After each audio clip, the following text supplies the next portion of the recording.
Et si je vous disais qu'il existe un art qui traverse les siècles, qui allie esthétique et savoir-faire, et qui ne cesse de nous émerveiller? Un art qui a illuminé les pages des plus beaux manuscrits de l'histoire et qui continue d'inspirer les artistes d'aujourd'hui. Cet art, c'est l'enluminure. Bienvenue dans le monde des enluminures, le podcast qui explore toutes les facettes de cet univers fascinant. Techniques, matériaux, chefs-d'œuvre, anecdotes, ici on répond à toutes vos questions, des plus basiques aux plus pointues. Alors que vous soyez passionné d'histoire de l'art ou simplement curieux, rejoignez-moi pour une nouvelle plongée au cœur du monde des enluminures.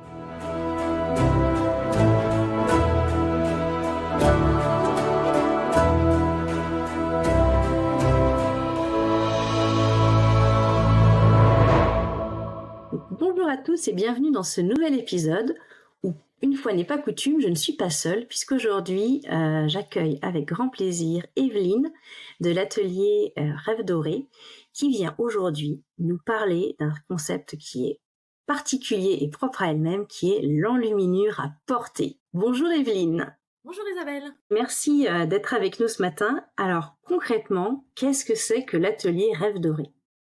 Alors c'est un atelier d'enluminure que j'ai ouvert maintenant et donc où véritablement j'essaye de mettre en valeur l'enluminure sur des tableaux, mais aussi donc des créations un petit peu différentes qui permettent de faire rentrer l'enluminure dans la vie de tous les jours, voilà, pour ceux qui sont passionnés de médiéval et qui apprécient les pièces uniques qu'on ne trouve nulle part ailleurs. Exactement.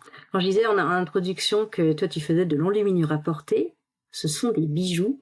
Qu'est-ce que c'est qu'un bijou enluminé ? Alors, un bijou enluminé, c'est assez simple finalement, puisque c'est un bijou qui est entièrement peint à la main. En fait, véritablement comme un tableau qu'on aurait chez soi.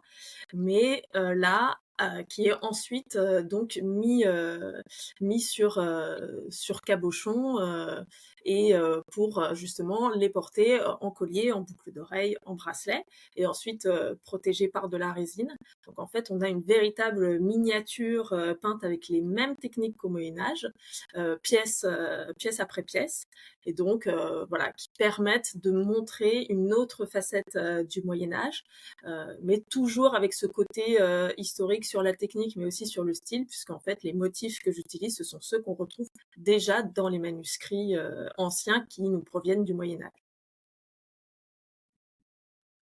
Chez soi, mais là, qui est ensuite donc mis sur cabochon et pour justement. C'est une idée qui est géniale. Comment est-ce qu'elle t'est venue ? Alors, en réalité, il y a plusieurs facteurs qui m'ont un petit peu poussée sur ce chemin-là. En fait, moi, je cherchais à faire quelque chose, en fait, à créer un produit qui soit un petit peu plus accessible d'un point de vue financier, voilà, à certains de mes clients qui peuvent pas forcément s'offrir un tableau, puisqu'on est sur une autre gamme de tarifs. Donc ça permettait, voilà, d'offrir la possibilité d'acheter des petites pièces, mais toujours peintes à la main. En fait, moi, je voulais pas faire de petites productions abordables qui soient imprimées ou voilà, fait de façon un petit peu à la chaîne industrialisée, entre guillemets. Donc, je voulais vraiment garder cette touche du fait main, de la peinture, vraiment comme une très très petite miniature. Et c'est vrai que apporter une autre dimension à l'enluminure, parce qu'on n'est pas tous très enclins à avoir un tableau chez nous, voilà, parce que c'est un élément de décoration qui est assez particulier, encore plus à notre époque. Et c'est vrai que le bijou, l'homme a toujours été fasciné par la décoration du corps à travers le bijou.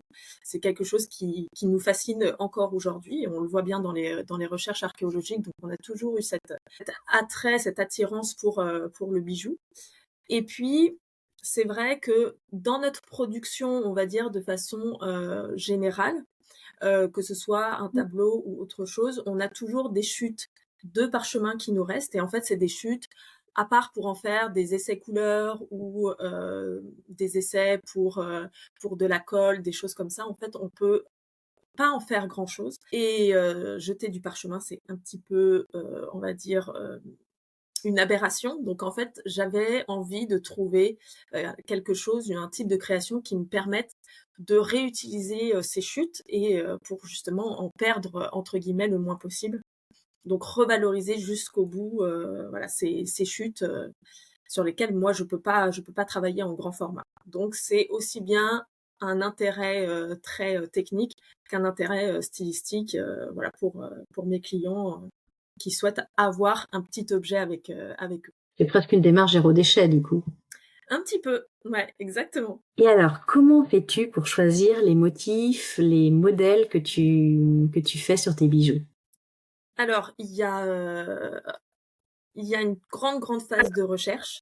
Je passe mon temps, il faut compter à peu près dans mon on va dire dans mon organisation générale, tout au long de l'année, je fais de la veille de manuscrits à peu près, 1 heure par jour quand tout va bien et donc ça me permet de rechercher, de façon, naturelle, un peu aléatoire des manuscrits, voilà, à travers toutes les bibliothèques, du monde et à partir de ces manuscrits-là, en fait, qui me plaisent, que je vais moi-même enregistrer dans ma collection personnelle, je vais ensuite aller rechercher des motifs, qui peuvent, entre guillemets, «vivre par eux-mêmes». Puisqu'en général, ce sont, les motifs que j'utilise, ce sont des motifs qui rentrent dans une composition, générale, donc dans une page et ils rentrent en synergie avec, voilà, d'autres motifs et donc moi, le but du jeu quand je fais des bijoux, c'est de partir un petit peu à la chasse des motifs qui peuvent, avoir une existence par eux-mêmes pour justement les valoriser d'une autre façon.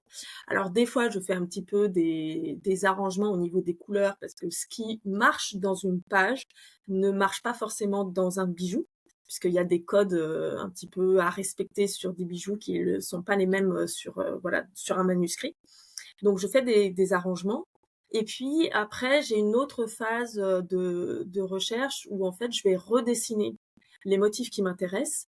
Je vais faire les essais couleurs qui vont avec et après sur ces 2 phases-là, je vois si c'est un motif qui va pouvoir, marcher ou pas du tout. Des fois, ce que je vois sur le manuscrit, je me dis: «Oh, ça va être super» et une fois dessiné, bah, par rapport à la taille, ça va pas marcher ou par rapport aux couleurs, ça va pas du tout matcher avec le format bijou.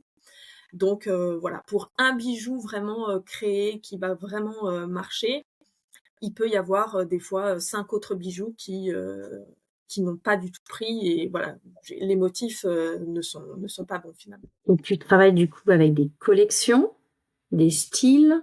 Comment ça fonctionne en Alors, fait? au début, moi, j'ai commencé parce que très souvent dans les chez mes consoeurs dans d'autres métiers, elles fonctionnent beaucoup par collection, donc je me suis posé la question de fonctionner de la même manière.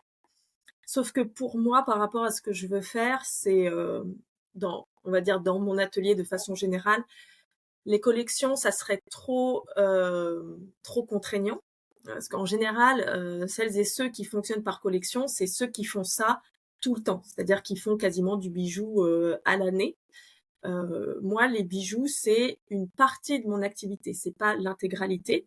Heu, donc fonctionner en collection, ça m'obligerait à y consacrer, plus de la moitié de mon temps, heu, ce qui n'est pas ma vocation. Donc en fait, je fonctionne, par entre guillemets, «par envie». C'est-à-dire que, je vais rechercher les motifs, qui me plaisent. Par exemple, quand j'ai lancé la gamme, j'ai créé, voilà, toute une sorte de 1re base de motifs et de bijoux, sans forcément, grande direction. Heu, Seulement ceux qui me plaisaient, ceux qui marchaient bien, voilà, avec les différents montages, puisque je m'occupe aussi de la partie, montage après la peinture et en fait, j'ai des sortes de phases où en fait, je vais avoir envie de créer, de créer du bijou. Et alors dans cette phase-là, j'ai un petit peu 2 sous-phases. Je vais avoir la phase où je vais avoir envie de peindre, de sortir du motif, d'explorer l'histoire pour le bijou. Et j'ai une autre phase où je vais avoir envie d'imaginer la partie montage, créer des supports pour les bijoux qui seront créés bien plus tard. Où en fait là je vais faire des essais, voilà un petit peu plus, graphiques sur le bijou en lui-même. Et ensuite quand la peinture elle sera faite, bah, je vais essayer d'allier les 2, voir quel motif marche avec quelle monture. Donc en fait, c'est compliqué pour moi et ensuite quand de fonctionner par collection ou par style parce que, des fois et ben, je peux passer des heures à faire des choses qui vont pas marcher et en fait, c'est très frustrant pour moi de me dire: «Il faut» par exemple, je veux sortir quelque chose, une collection ou une gamme que, sur le thème du floral ou du végétal et en fait, pour moi, ça me limiterait beaucoup parce qu'il y a je peux tomber sur un manuscrit où là, j'ai un coup de cœur et je me dis: «Oh oui, ça marche», mais ça rentre pas dedans. Donc ça me repousse ce motif-là à une autre collection et cetera.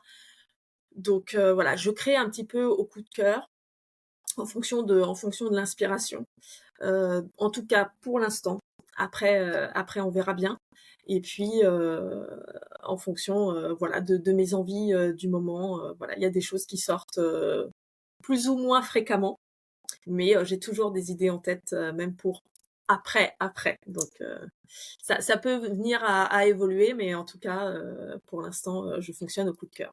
De toute façon, on trouve tout un échantillon de styles dans tes bijoux. On va y retrouver de l'insulaire, on va y trouver du géométrique, du floral. Tu vois, même si tu n'as pas des collections, tu as quand même un choix très aussi vaste que le monde de Ouais. l'enluminure d'une manière générale. C'est ça. Alors après aussi, il y a je ressens que, j'ai des clients ou en tout cas, par rapport à ce qu'ils me demandent, il y a des choses sur lesquelles je vais modifier ou je vais retravailler parce qu'en ce moment ou alors en ce moment et aussi par rapport aux endroits où je vais, on me demande des choses plus ou moins précises. C'est-à-dire que quand je vais en Normandie, quand je vais en Bretagne, on a plus tendance à me demander des motifs celtes, des motifs insulaires, voilà, parce que c'est la région qui veut ça, ils y sont très attachés. Et c'est vrai que dans ma collection, en tout cas dans ma gamme actuelle de bijoux, j'ai très, très peu de motifs, celtes parce que c'est très compliqué à utiliser, que ce soit d'un point de vue couleur ou d'un point de vue taille. Donc j'en ai peu et je me dis qu'effectivement, il y a un moment où je vais essayer d'un petit peu étoffer cette gamme-là. Donc voilà, soit d'un coup, soit, petit à petit en fonction de ce que je trouve, voilà comme dit avant. Donc effectivement, j'essaye d'aller un petit peu, de ménager, on va dire, la chèvre et le chou entre moi, ma façon de travailler et puis ce que les gens attendent aussi, un petit peu et recherchent, voilà. Parce que le but, c'est quand même qu'ils adoptent des pièces qui leur fassent plaisir, avec lesquelles ils vont avoir un attachement émotionnel, sentimental, qui va leur rappeler quelque chose de leur histoire ou, voilà, des choses qui leur plaisent vraiment. Donc évidemment, je fais un petit peu, plaisir à tout le monde.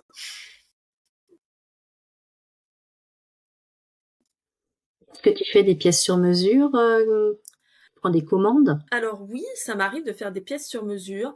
Soit on part sur de la personnalisation, par rapport à un motif que je fais déjà, voilà, que je présente sur mes stands ou, sur la boutique en ligne. Donc ça peut être, changer une couleur, rajouter un élément, enlever quelque chose. Ou alors utiliser ce motif-là que je fais déjà comme base pour partir sur quelque chose de différent. Soit je vais véritablement, partir sur l'idée de mon client, qui veut quelque chose de très précis et donc là, je vais créer un design qui soit véritablement une pièce unique Et donc, par ce biais-là, je m'engage aussi à ne jamais reproduire cette pièce, voilà, pour quelqu'un qui flasherait sur ce bijou si je le montre sur mes réseaux.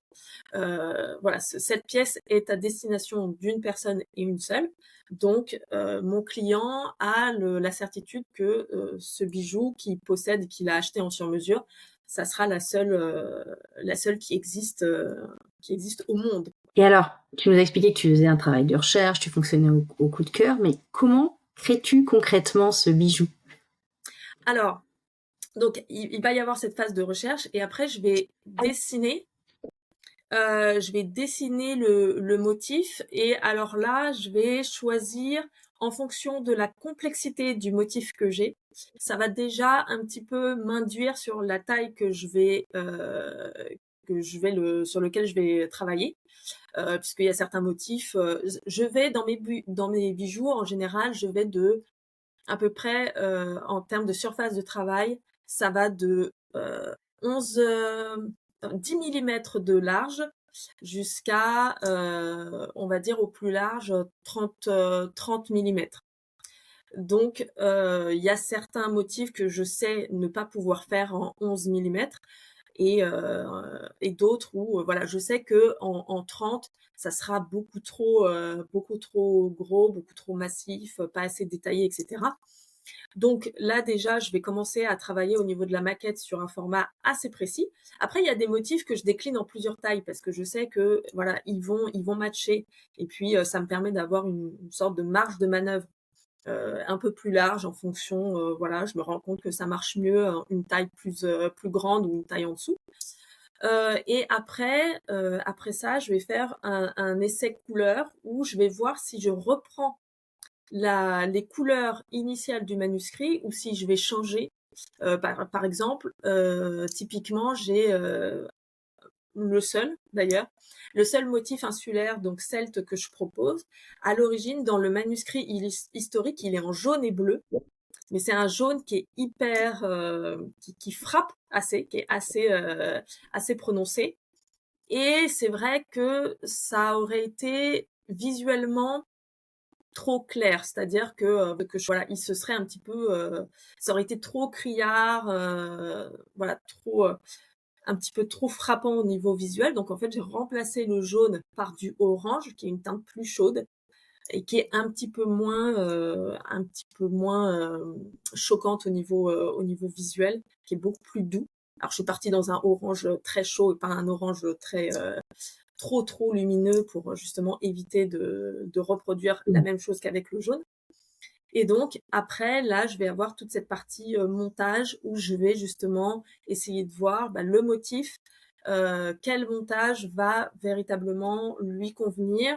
Est-ce que je rajoute voilà, un pendentif avec?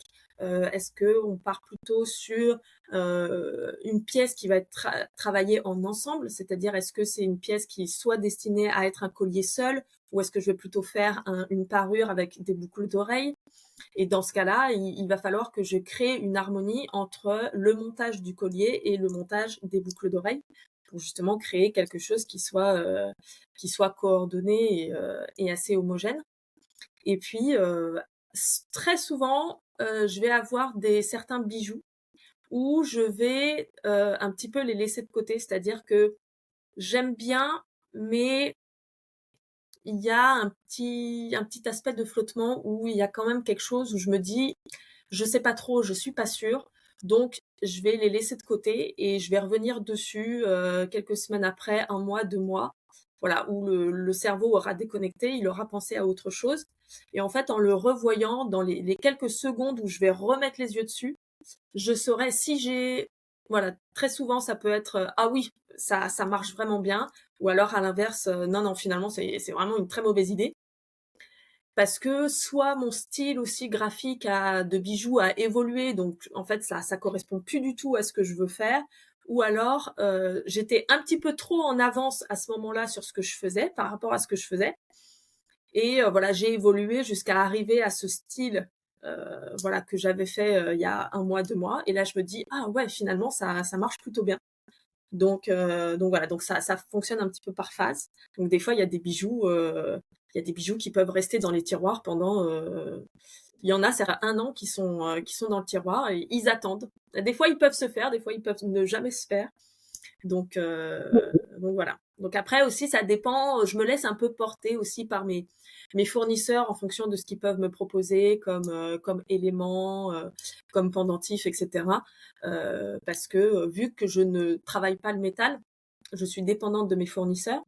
Donc voilà, ça me permet aussi d'avoir une autre phase de créativité et dire ok, ah oui, ils font ça. Ah, ça va me permettre, bah voilà, avec ce motif, ça ira très bien, alors que tout seul, ce motif, il m'aurait jamais inspiré, spécialement de bijoux. Donc ça me permet aussi, voilà, d'ouvrir la porte à autre chose. Intéressant de voir le dessous et le derrière, parce que quand on regarde tous tes bijoux, on voit pas tout ça. Même Non, on voit quand pas ce que tout tu ça. présentes dans tes lives, on te voit faire C'est ça. cette réflexion-là. Exactement, parce que très souvent, bah, je montre la phase où Et en fait alors, j'ai créé, j'ai déjà fait la phase préliminaire, donc en fait je sais que ce que je vais peindre, ça va vraiment être monté. Donc j'ai pas, je montre pas toute la phase de recherche. Par contre, ce que je montre sur Instagram, alors pas en direct, mais à travers des posts, c'est justement d'où je pars dans le manuscrit, l'inspiration et le bijou qui en sort après une fois monté, réalisé. Donc en fait, ce que je montre vraiment en live, ça va être le côté réalisation à la chaîne, puisqu'en général, quand je fais un motif, bah, je le fais pour un petit peu en mini-série, donc de plusieurs modèles. Donc c'est ça vraiment qu'au niveau de la réalisation concrète, c'est ça que je vais plus montrer que le reste.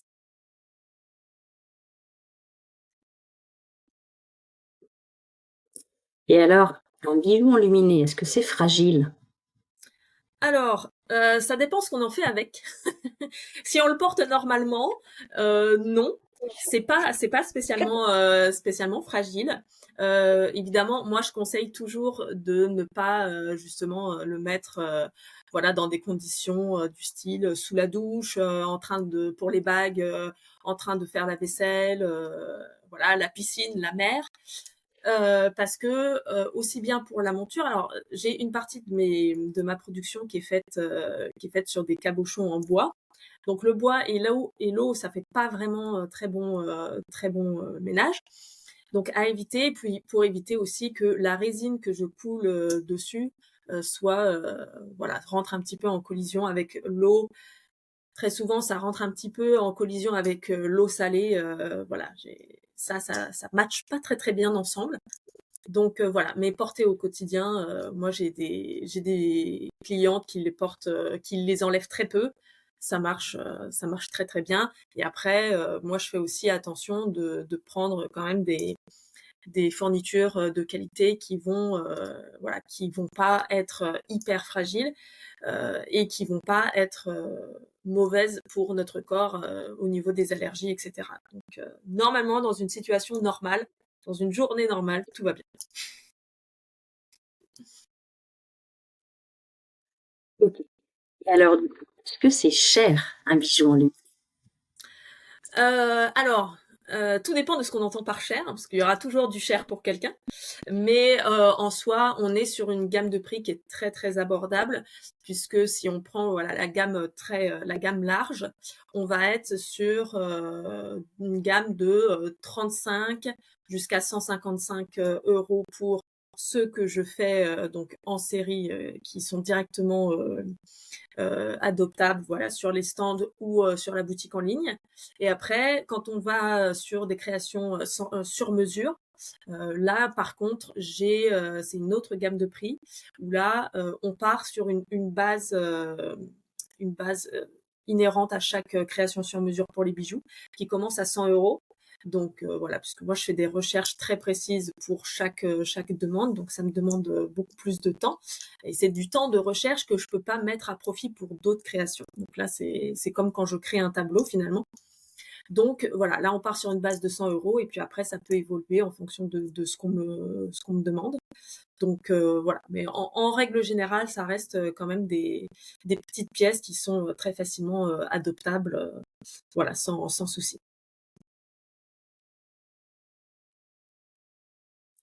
C'est vrai que c'est abordable, hein, je pense que c'est une réflexion que les gens doivent se faire, salon en disant, mais c'est peu cher Ah finalement oui, pour le temps très passé et pour le souvent. côté pièce unique. Que ces bijoux enluminés, c'est un moyen pour toi finalement de remettre l'art dans nos quotidiens modernes.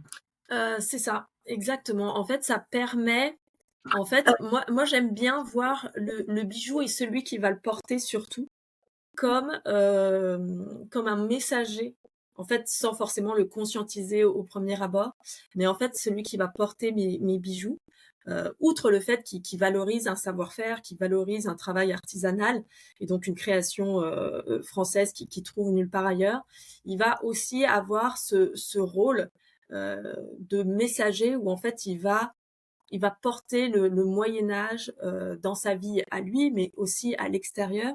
Et il va permettre à ceux qui le croisent de voir de l'enluminure et de voir un art ancestral de façon détournée, de façon un peu plus moderne, mais finalement qui est toujours très actuel, très graphique, très esthétique, et qui est en fait qui est l'expression du beau par excellence, hein, puisque l'enluminure c'est l'art de la lumière, mais c'est aussi l'art du beau. On est là pour créer du beau. En fait, on n'a pas d'autres trop grandes vocations de façon assez historique. Donc, en fait, ça permet à ceux qui le portent de pérenniser un petit peu dans la conscience collective cet art-là, et donc en fait de permettre justement que l'enluminure ne soit pas perdue de vue, puisqu'on a toujours un petit peu cette image de l'enluminure qui est prisonnière dans les manuscrits qu'on ne voit jamais, sauf si on va au musée, et encore. Donc ça permet finalement d'apporter une dimension très actuelle et voilà, ce petit clin d'œil à l'histoire dans la vie de tous les jours. Et puis, j'envisage aussi ces créations-là comme de véritables tableaux. Et donc, en fait, ce sont des œuvres qu'on peut admirer, voilà, quand vu que c'est l'éclat de lumière et l'éclat de beau par excellence, ça permet de mettre du beau dans nos vies avec des très petites pièces qu'on peut porter très facilement avec soi. Et donc, voilà, quand il y a un petit peu trop de grisaille à l'extérieur, quand on a passé une mauvaise journée, voilà, un peu de beau à admirer sur une très petite pièce qu'on a, voilà, parfois cachée un petit peu sur soi. Ça permet voilà, de faire un petit peu une incursion de lumière dans cette journée qui est assez fabuleux, je trouve, avec en plus ce côté historique qui est non négligeable.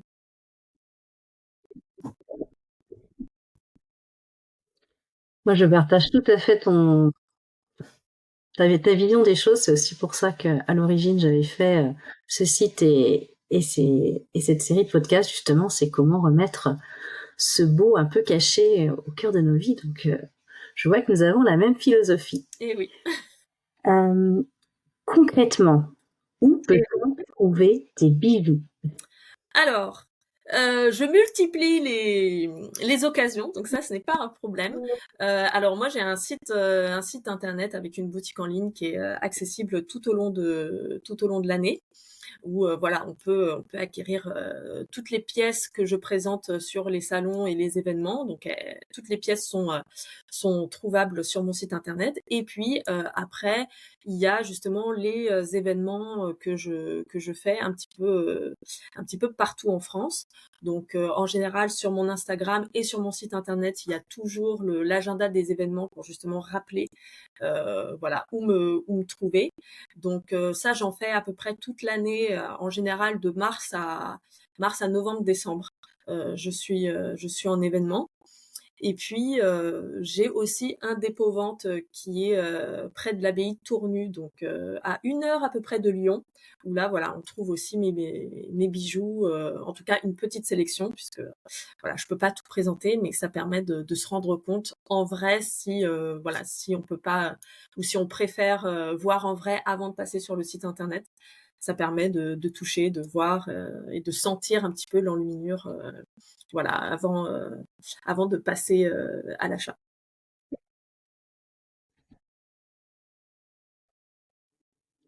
Ça tombe bien, ça va être la période des cadeaux avec les fêtes de fin d'année, donc je ne peux que vous inviter à aller voir toutes les jolies pièces que tu es en train de préparer, puisque ces derniers jours, on a vu que tu as travaillé sur la partie peinture. C'est ça, exactement. Parce que là, j'ai trois événements qui vont arriver d'ici la fin de l'année. Donc voilà, là, plus à destination des Normands et puis du Pas-de-Calais. Mais voilà, ça sera les grands rendez-vous de cette fin d'année, justement, pour cette occasion particulière, des cadeaux de fin d'année, soit pour soi-même, soit pour les amis, la famille, voilà, de façon générale. Et il y a même des modèles pour les hommes, puisqu'il y a des boutons de manchette aussi. Messieurs, vous pouvez Exactement. aussi vous faire plaisir. C'est ça. Donc j'ai un petit peu étoffé la gamme parce qu'on m'en demandait, voilà, on me demandait des bijoux pour hommes assez régulièrement. Donc j'ai sorti des boutons de manchette que d'ailleurs je suis en train de d'étoffer au niveau des motifs. Et puis il y a des bagues qui vont sortir pour la fin d'année, qui seront aussi pour des hommes. Et puis les bracelets que je fais, certains sont assez unisexes, donc ça permet, voilà, j'ai pas mal d'hommes qui m'en achètent ou des compagnes qui offrent pour leurs compagnons. Donc voilà, c'est assez plaisant de voir qu'aussi les hommes sont très férus de ce genre de bijoux. Voilà,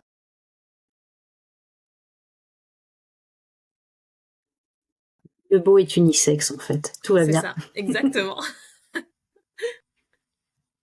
Bon, en tout cas, merci beaucoup, Evelyne, pour ce moment de compagnie, pour nous avoir présenté les dessous de ton atelier et surtout cette superbe collection de bijoux que moi je trouve fascinante.